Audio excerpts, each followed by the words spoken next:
Dagupeño na official photographer ni Pope Francis noong bumisita siya sa Pilipinas noong 2015, ibinahagi ang kanyang karanasan.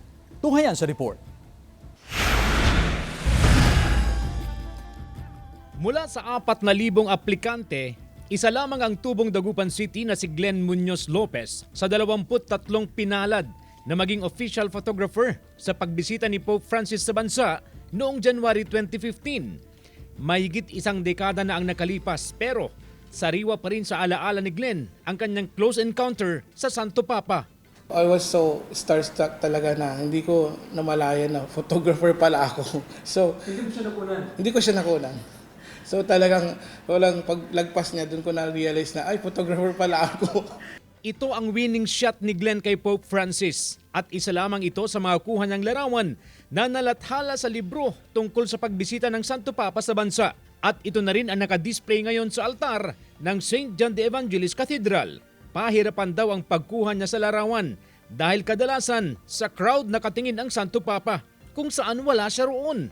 Pero kahit nakapwesto sa kakaunting crowd, nadiskartehan ni Glenn ang kuha sa kanyang kamera. So I have no choice, sumigaw talaga ako. Sabi ko, Papa Francisco, sabi ko. Tapos timing, narinig niya yung boses ko, lumingon siya.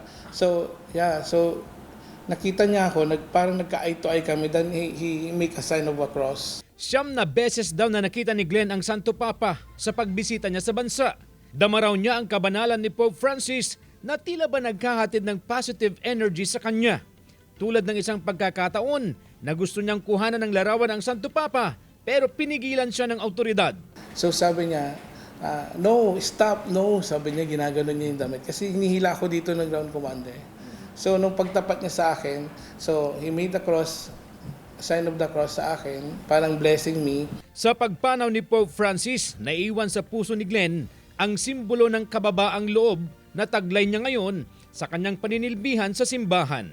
Naging inspiration ko siya na serving the church with all dedication and devotion.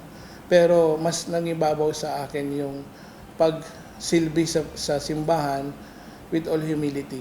Kasama si Henry Duminsil, CJ Torida, One North Central Luzon.